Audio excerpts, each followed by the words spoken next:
Hello everyone, আসসালামু আলাইকুম। কেমন আছেন সবাই? দেখেন, আমি একটি রেসিপি তৈরি করব, সুস্বাদু রেসিপি। এটা হচ্ছে কচি মিষ্টি কুমড়া।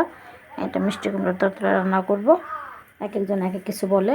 তো এটাকে আমরা চাপা শুটকি দিয়ে, ভিজা চাপা শুটকি দিয়ে রান্না করব মিষ্টি কুমড়ার তরকারি। চাপা তরকারিও বলে, ভিজা শুটকির তরকারিও বলে। এক একজন এক এক ভাষা বলে, গ্রামের ভাষায় এক একটা বলে, অন্য ভাষায় একটা বলে। দেখেন, আমি এটাতে শুধু প্রথম কেটে উপরের ছিলকা ফেলে দিয়ে নিই। ছিলকা সহ কচি কুমড়ার কিন্তু আপনার উপরের সবুজ অংশ ফেলে দেবেন না, সবুজ অংশটা কিন্তু রেখে দেবেন। আমি কিন্তু রেখে দিয়েছি। দেখেন, এটা এই যে উপর, এই যে সবুজ অংশটা রেখে দিয়েছি।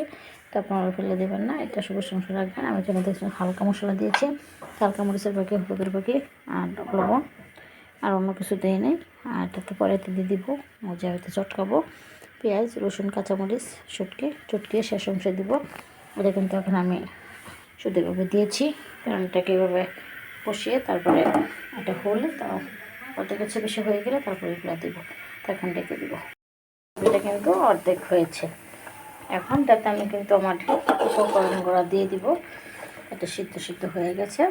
এখন এখানে আমি চটকিয়ে রেখেছি। দেখেন, পেঁয়াজ, রসুন, কাঁচামরিচ, শুটকি চটকিয়ে রেখেছি। এটা কিন্তু এখন আমি আমার এই তরকারিতে দিয়ে দিব।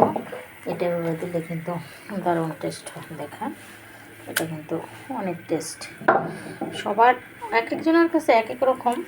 এটা কেউ, এই রেসিপিটা কেউ কচি মিষ্টি কুমড়া, কেউ মাছ দিয়ে রান্না করে, চিংড়ি মাছ দিয়া, কেউ পুঁটি মাছ দিয়া, কেউ বড় মাছ দিয়া, কেউ বাজি করে, কেউ বিরান করে, কেউ আবার নিরামিষে রান্না করে, কেউ শুটকি দিয়েও করে, যার যেভাবে পছন্দ। কেউ সবজিও রান্না করে। তো এটা কিন্তু দারুণ টেস্ট।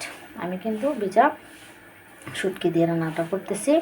এখন আমি এটাকে কিন্তু ঢেকে দিব। আমি আমার এই রেসিপিগুলো দিয়ে দিলাম। শেষ অংশে এগুলো দিতে হয় কাঁচামরিচ, পেঁয়াজ, রসুন, শুটকি একেবারে থেতলিয়ে একসাথে মিশ্রিত করে তারপর আমি কিন্তু দিয়েছি। এটা কিন্তু শেষ অংশে দিতে হয়। এখন ঢেকে দেব। দেখেন বন্ধুগণ, আমার রেসিপিটা কিন্তু হয়ে গেছে। মজাদার রেসিপি। এটা কিন্তু আসলে এক একজন এক একভাবে রান্না করে, এক একজন এক একবার রান্না করে খায়।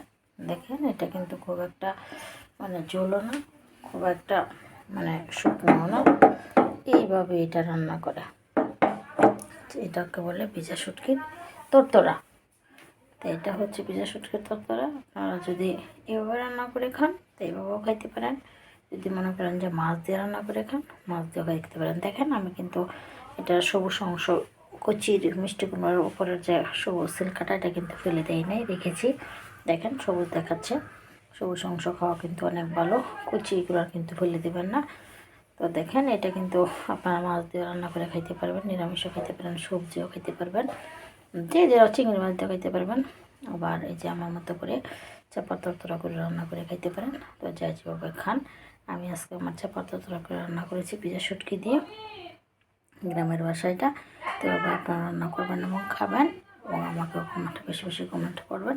তো সবাই ভালো থাকবেন। আল্লাহ হাফেজ।